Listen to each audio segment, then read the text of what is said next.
ನಮ್ಮ ದೇವರು ಕರ್ತನಾದ ಯೇಸು ಕ್ರಿಸ್ತನ ನಾಮದಲ್ಲಿ ಅನುದಿನದ ಆಹಾರ ಪ್ರಿಯರಿಗೆ ಪ್ರೀತಿಯ ಶುಭಾಶಯಗಳು. 2024 ಜುಲೈ ತಿಂಗಳ 31ನೇ ತಾರೀಕಿನ ಬುಧವಾರದ ದೇವರ ವಾಕ್ಯವು ತುತ್ತೂರಿಯ ಶಬ್ದದೊಂದಿಗೆ, ಕರ್ತನು ತಾನೇ ಆಜ್ಞಾಘೋಷದೊಡನೆಯೂ ಪ್ರಧಾನ ದೂತನ ಶಬ್ದದೊಡನೆಯೂ ದೇವರ ತುತ್ತೂರಿ ಧ್ವನಿಯೊಡನೆಯೂ ಆಕಾಶದಿಂದ ಇಳಿದು ಬರುವನು. ಆಗ ಕ್ರಿಸ್ತನಲ್ಲಿರುವ ಸತ್ತವರು ಮೊದಲು ಎದ್ದು ಬರುವರು. 1 ಥೆಸಲೋನಿಕದವರಿಗೆ 4:16. ಜಗತ್ತಿನಲ್ಲಿ 3 ಪ್ರಮುಖ ಘಟನೆಗಳಿವೆ. ಮೊದಲನೇ ಘಟನೆಯು ಆದಾಮ್ ಮತ್ತು ಏವಾಳ ಸೃಷ್ಟಿಯಾಗಿದೆ. ಎರಡನೇ ಘಟನೆ ಎಂದರೆ ಯೇಸು ಕ್ರಿಸ್ತನು ಶಿಲುಬೆಯಲ್ಲಿ ನಮಗಾಗಿ ತನ್ನನ್ನು ತ್ಯಾಗ ಮಾಡಿದನು. ಮೂರನೆಯದು ಅವನ ಎರಡನೆಯ ಬರುವಿಕೆ. ಅವನ ಎರಡನೇ ಬರುವಿಕೆ ಹೇಗಿರುತ್ತದೆ? ಕರ್ತನು ತಾನೇ ಆಜ್ಞಾಘೋಷದೊಡನೆಯೂ ಪ್ರಧಾನ ದೂತನ ಶಬ್ದದೊಡನೆಯೂ ದೇವರ ತುತ್ತೂರಿ ಧ್ವನಿಯೊಡನೆಯೂ ಆಕಾಶದಿಂದ ಇಳಿದು ಬರುವನು. ಆಗ ಕ್ರಿಸ್ತನಲ್ಲಿರುವ ಸತ್ತವರು ಮೊದಲು ಎದ್ದು ಬರುವರು. 1 ಥೆಸಲೋನಿಕದವರಿಗೆ 4:16. ಹಳೆಯ ಒಡಂಬಡಿಕೆಯ ದಿನಗಳಲ್ಲಿ ಪ್ರಮುಖ ಸ್ಥಾನವನ್ನು ಹೊಂದಿದ್ದ ಸಂಗೀತ ವಾದ್ಯಗಳಲ್ಲಿ ಟ್ರಂಪೆಟ್ ಒಂದಾಗಿದೆ. ಮೊದಲ ಬಾರಿಗೆ ಇಸ್ರೇಲ್ ಜನರು ಕಾನಾನ್ ದೇಶದ ಅರಣ್ಯದ ಮೂಲಕ ನಮ್ಮ ಪ್ರಯಾಣದ ಸಮಯದಲ್ಲಿ ದೇವರ ಉಪಸ್ಥಿತಿಯ ಸಂಕೇತವಾಗಿ ತುತ್ತೂರಿಗಳನ್ನು ಊದಿದರು. ಕರ್ತರು ಸೀನಾಯಿ ಪರ್ವತದ ಮೇಲೆ ಕಾಣಿಸಿಕೊಂಡಾಗ ತುತ್ತೂರಿಯ ಶಬ್ದವು ತುಂಬ ಜೋರಾಗಿತ್ತೆಂದು ನಾವು ಓದುತ್ತೇವೆ. ವಿಮೋಚನ ಕಾಂಡ 19:16. ಆ ಶಬ್ದವನ್ನು ಕೇಳಿ ಪಾಳೆಯದಲ್ಲಿದ್ದವರೆಲ್ಲರೂ ನಡುಗಿದರು. ಗುಡುಗು ಮತ್ತು ಮಿಂಚುಗಳು ಮತ್ತು ಪರ್ವತದ ಮೇಲೆ ದಟ್ಟವಾದ ಮೋಡವು ಇತ್ತು.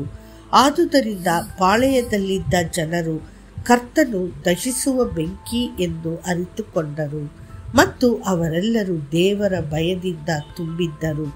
ನಂತರದ ದಿನಗಳಲ್ಲಿ ಇಸ್ರೇಲ್ ಜನರನ್ನು ಒಟ್ಟುಗೂಡಿಸಲು ತುತ್ತೂರಿಯನ್ನು ಸಾಧನವಾಗಿ ಬಳಸಲಾಯಿತು. ಅದರ ಬಗ್ಗೆ ವಿವರಗಳನ್ನು ಸಂಖ್ಯೆಗಳ ಪುಸ್ತಕದಲ್ಲಿ ಓದಬಹುದು. ಅಧ್ಯಾಯ 10. ತುತ್ತೂರಿಗಳನ್ನು ಊದಿದಾಗ ಎಲ್ಲ ಸಭೆಯು ಗೂಡಾರದ ಬಾಗಿಲಲ್ಲಿ ಒಟ್ಟುಗೂಡಬೇಕು. ಒಂದೇ ಒಂದು ಬೀಸಿದರೆ ಸಾವಿರಾರು ನಾಯಕರು ಸೇರುತ್ತಿದ್ದರು. ಆದರೆ ತುತ್ತೂರಿಯು ಜೋರಾಗಿ ಊದಿದಾಗ ಇಸ್ರೇಲ್ ಮಕ್ಕಳೆಲ್ಲರೂ ತಮ್ಮ ಗೂಡಾರಗಳನ್ನು ತಮ್ಮ ಎಲ್ಲ ಸಾಮಾನುಗಳನ್ನು ತೆಗೆದುಕೊಂಡು ಮೇಘಸ್ತಂಭಗಳನ್ನು ಹಿಂಬಾಲಿಸಬೇಕೆಂದು ಆಜ್ಞೆಯಾಗಿತ್ತು.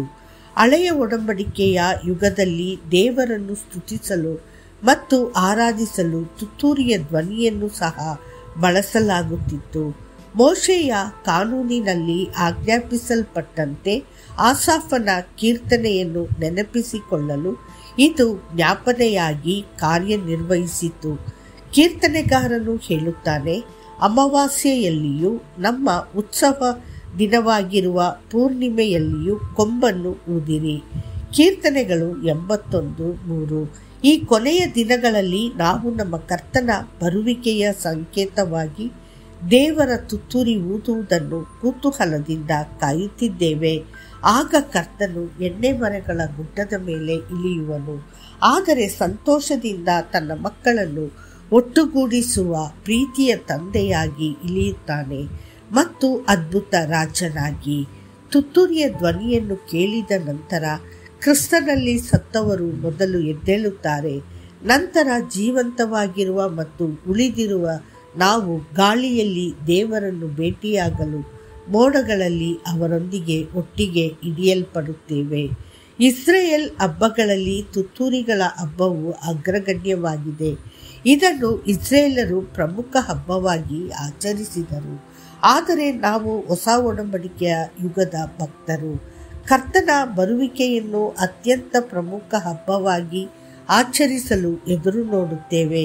ಮಧ್ಯಾಕಾಶಕ್ಕೆ ಯೆಹೋವನನ್ನು ಭೇಟಿಯಾಗಲು ನಾವೆಲ್ಲರೂ ಆ ಮಹಾಶಬ್ದಕ್ಕೆ ಸಿದ್ಧರಾಗೋಣವೇ. ನೆನಪಿಡಿ, ಚಿಯೋನಿನಲ್ಲಿ ಕೆಂಬುದಿರಿ, ಉಪವಾಸ ದಿನವನ್ನು ಗೊತ್ತು ಮಾಡಿರಿ, ಸಂಘವನ್ನು ನೆರೆಯಿಸಿರಿ. ಯೋವೇಲ 2:15. ಕರ್ತನು ನಿಮ್ಮನ್ನು ಆಶೀರ್ವದಿಸಲಿ. ಆಮೇನ್.